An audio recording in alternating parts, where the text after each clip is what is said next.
Marami nga pong nagtatanong kung magkano nga ba ang ginto dito sa Japan.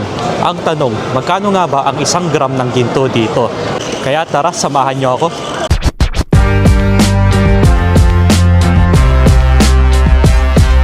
Good morning guys! Ayun po, kakagising ko lang po at medyo tanghali na rin tayo nagising dahil bawing-bawi pa tayo sa tulog ngayon. Every weekends nga pala, lagi akong late na nagigising para po makabawi. Syempre, galing sa trabaho din ng weekdays ng 5 araw. Kaya worth it naman po itong pahinga ko ngayon.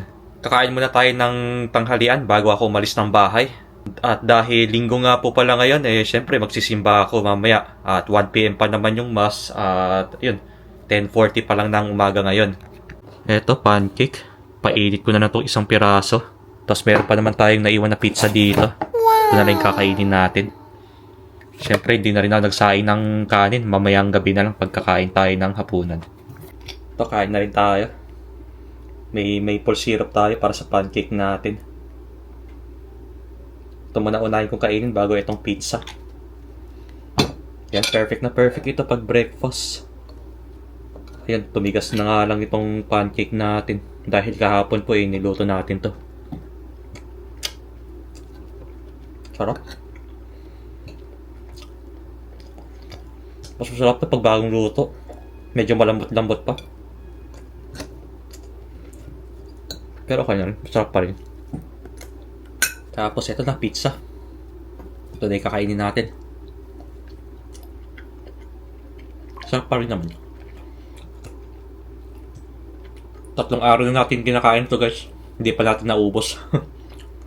Ang dami kasi na binili natin nun. Medyo mas makakamura tayo pag 2 pizza yung binili natin. Oh? Andito na po ako ngayon sa train station at pasakay na rin tayo ng train papunta ng simbahan. Weather check muna tayo. 14 degrees Celsius po dito ngayon. Time check muna tayo. 11:40 na po ng tanghali. Bali yung next train na dadating dito ay 11:45 pa. Bali meron pa tayong 5 minutes bago tayo makasakay. So ganito lang naman po yung suot ko sa ngayon. Medyo manipis lang na jacket dahil maya-maya po medyo iinit na din. So March 1 na pala ngayon at start na ng spring season and goodbye winter season. At malapit na rin magbunga ang cherry blossoms dito or sakura. Kaya ilang linggo na lang tutubo na to. Time check muna tayo. 12:25 na po ng tanghali. Bale, kakababa ko lang po ng train at naglalakad na rin ako papunta ng simbahan. Si Rika Chang nga po pala ay may lakad din ngayon at nagpunta rin siya ng church kasama yung mga kaibigan niya. At ako papunta rin ng simbahan. Catholic kasi ako at siya naman po ay Christian. Kaya okay lang po yun na hindi kami magkasama tuwing nagsisimba kami. At least makasama niya naman yung mga kaibigan niya na nasa church din. At makasama ko rin naman yung mga kaibigan ko na nasa simbahan din. At eto, tatawid muna tayo dito. Naka-red light pa kasi dito. Para medyo hindi na hassle pag maglalakad tayo papunta ng simbahan. Naka-red light pa kasi dito, kaya maghihintay tayo. Kaya after ko pong magsimba, magkikita rin naman po kami ni Rika Chang mamaya. Dahil kakain naman kami sa labas mamaya pag magkita kami. Bago kami umuwi ng bahay. Para naman po masulit namin yung araw na to bago kami bumalik sa trabaho bukas. Dahil alam nyo naman po na Lunes na naman at magtatrabaho na naman ulit tayo. Mas gustuin man natin na mag-yasumi or mag-day off, kaso sayang din yung araw sayang din yung paid leave na gagamitin natin mas okay na pasukan na lang natin para naman po may budget tayo pagdating in the future at meron din tayong magamit kasi alam niyo naman po na sobrang mahal po ng cost of living dito sa Japan, kaya mas maganda talaga na nagtatrabaho tayo palagi. At pag once na umabsent kasi tayo, talagang mag-aalala tayo wala tayong maiipon kapag marami tayong ina-absent na araw. Dito nga po pala sa nilalakaran ko ngayon, wala pang mga bunga ng mga sakura dito. At ilang linggo na lang po ay tutubo na yan or magbubunga na. Kaya napapansin nyo po na walang dahon dyan kahit na isa. Ayun, pag maglalakad pa tayo doon. Ayan po yung mga niya. Ayan po yung mga puno-puno. Dito rin po sa kabila, kikita nyo na wala pong mga dahon na tumutubo. Hintayin natin yan by 2nd week or 3rd week of March. Ganito po talaga pag bago po bumunga yung sakura or cherry blossoms. Ayan po yung itsura ng puno dito. So ayun lang po, maglalakad na muna ako para makarating tayo ng simbahan. At babalikan ko na lang po kayo mamaya after ng misa. Ayun po, kakatapos lang na time check muna tayo. 2:10 na ng hapon. Medyo maaga-aga rin pala tayong natapos dahil medyo maiksi lang naman po yung oras ng misa sa ngayon. Mostly kasi yung misa namin dito every Sunday ay umabot siya ng 1 oras, minsan mahigit pa nga. So papunta muna ako ng Namba ngayon at kakain lang muna tayo ng merienda bago tayo umuwi ng bahay.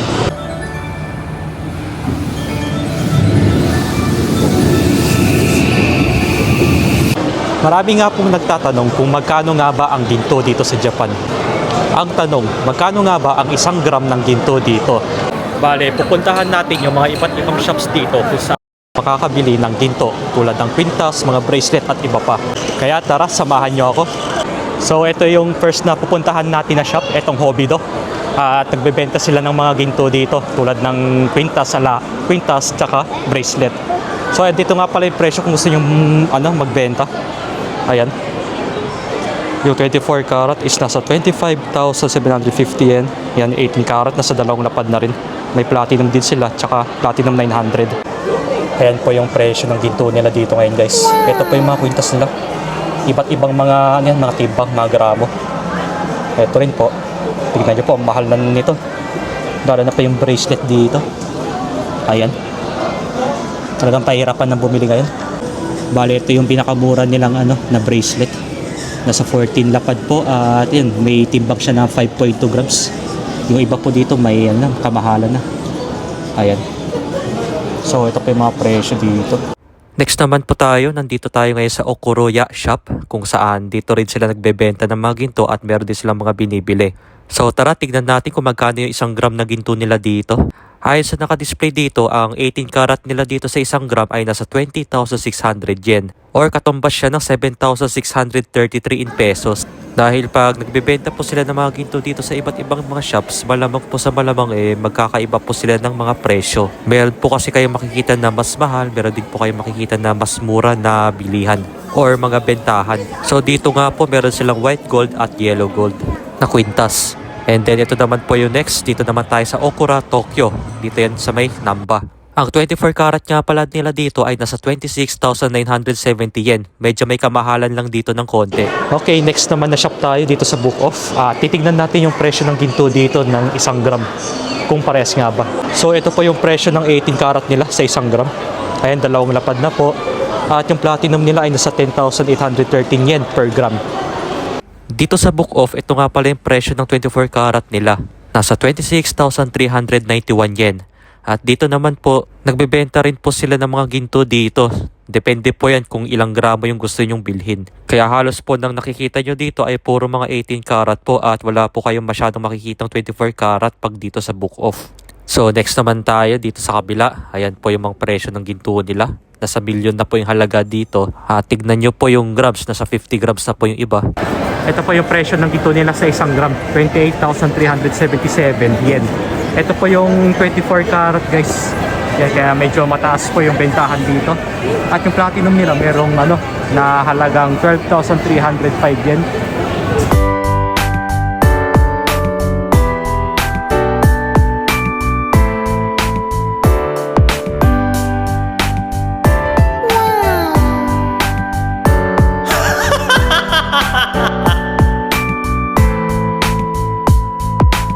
Kakauwi ko lang po ng bahay at time check muna tayo. 7:10 na ng gabi. Medyo ginabi na tayo ng uwi dahil nga naglibot pa tayo after natin magsimba.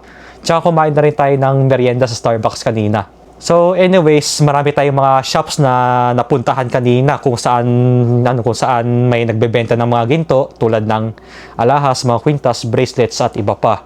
Ayun po, nakikita nyo naman po sa mga iba't ibang shops magkakaiba po yung presyo ng mga bentahan ng mga ginto. Pero syempre kung bibili kayo ng mga ginto ng mga kwintas or bracelets, mas mahal po ninyo pag bibili kayo. Pero magbebenta man kayo ng ginto na na tinago nyo noon way back before, ayun, mas bibenta po nila yun sa mababang halaga. Depende po yan sa 1 gramo. Yung pinakita ko po sa inyo, pinakita ko po yung mga iba't ibang presyo sa iba't ibang mga shops. Ayun po, may mga ano naman po doon, may nagbebenta naman sila ng 24 karat, mga 18 karat at iba pa, mga platinum silvers at iba pang mga mga binibenta doon.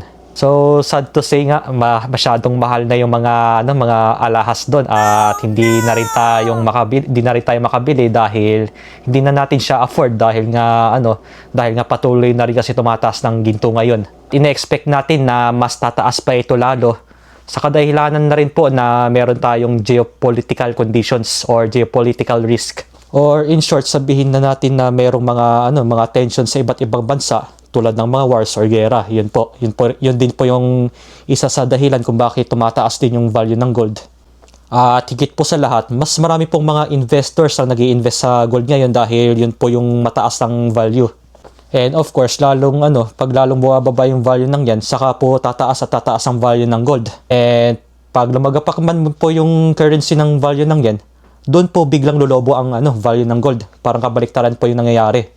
So anyways, may share nga pala ako sa inyo guys. At dati nga pala nung 2024, that was 2 years ago po, nakabili po ako ng bracelet na gold. Ito po, ipapakita ko po sa inyo.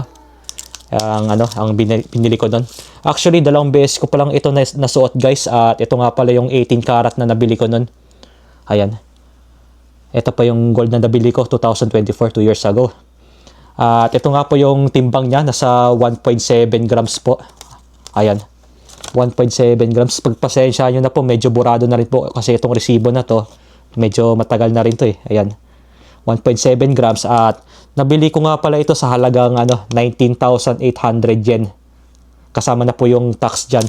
Yan po yung ito po yung value na binili ko dito sa gold na to na 1.7 grams. So sige, kukompute natin kung magkano nga yung gold dito dati nung binili ko ito sa yung calculator ko. Pag sinama natin yung tax na 19,800 yen at i-divide natin sa 1.7, ang 1 gram ng gold dati ay ito na nabili ko siya sa sa halagang 11,647 yen per grams. Per gram po yan dati Pero sa ngayon, ang value na ng 18 karat ngayon, sabihin natin, assume natin na 2 lapad na po base sa nakita natin kanina. 2 lapad times 1.7, ito na po yung value niya sa ngayon. Parang approximately, ito yung value niya sa 3 lapad na po, 34,000 yen. Tapos, ibig sabihin niyan, tumubo na po tayo ng, i-subtract natin sa 19,800, tumubo na rin tayo ng 14,200 yen. At pag i-convert natin ito sa peso, ito na po yung halaga niya in peso. Nasa 5,245 in pesos. Ito po yung tinubo niya. So, bali, isa-isahin natin to ulit. Itong 19,800 dati, ito yung tawag dito, value niyan. Nasa 7,314 pesos. Itong pag kinonvert natin. Pero pag yung total ng gold ngayon, nasa 34,000 yung kinompute natin kanina. Ito na yung halaga niya sa ngayon, nasa 12,516 pesos. Kaya yung pag minus natin yung kanina na 7,000, may tubo tayo na yung pinakita po sa inyo, nakalimutan ko na kung magkano. Ito po. Yan. Ito yung tubo natin na 5,000 pesos. Yan. Bale, pinagdesisyonan ko na hindi ko muna ibebenta itong gold ko. Dahil matagal pa naman pong panahon para ibenta natin ito. Kasi after siguro mga 5 years, lalong tataas yung gold na yan. Baka umabot na ng siguro mga 5 lapad, 6 na lapad. Kaya hintayin na lang natin na palakihin itong value ng gold sa 1 gram. Siguro ibebenta natin ito pag sabihin natin na nasa 1 lapad na. Nasa isang lapad tuloy, nasa 10 lapad na yung gold per gram. Saka tayo magbebenta nito. Siguro after 10 years, something, ganun. Ganun yung magiging value niya. Pero depende pa rin yan sa pagtaas niyan. At nabili ko na ito nung ito sasabihin ko sa inyo yung date kung kailan ko binili ito. Ito po nung May 5, 2024. Ito po yung date na bumili ako ng bracelet nun. Ayan, bali magto 2 years na rin. Talagang lumalaki na po yung tubo nun. Marami din po kasi mga factors kung bakit tumataas ang gold talaga. Nung ano nga po nung mga panahon na 2000s na sa ano pa ito mura pa kasi ang value nun. Pero sa ngayon, talagang pataas na ng pataas, lalo na po nauuso na po yung mga nauuso na po yung mga investments talaga sa ngayon.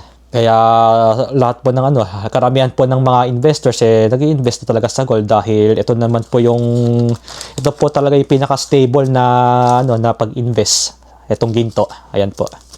Bali tinago ko na dito. So ayun lang po, na-share ko lang naman po sa inyo to. At least nakabili na rin tayo ng gold dati 2 years ago.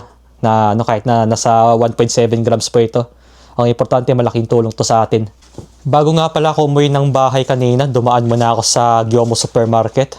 At nag-grocery na rin ako ng mga pang-snack natin dito sa ref dahil paubos na rin yung kakainin natin or yung stock natin dito. So ito po yung pinamili namin kanina, good for 2 weeks na ito. At ito, isa-isahin natin siya. Bumili na rin ako ng talong, kamatis. Ayan, piprito natin yung talong. Tapos itong kamatis din, pang sahog din sa sinigang. So, 2 talong nga pala binili. Tapos, ito, spaghetti sauce. Then, pasta. Ayan. Saka natin lulutuin to. Siguro mga sa susunod na buwan, magluluto tayo. Ito, bawang, pang gisa-gisa. Pagsahog na rin. Okra. Pang halo sa sinigang. Yan, okra. Baguio beans. Ito, Baguio beans po. Baguio beans.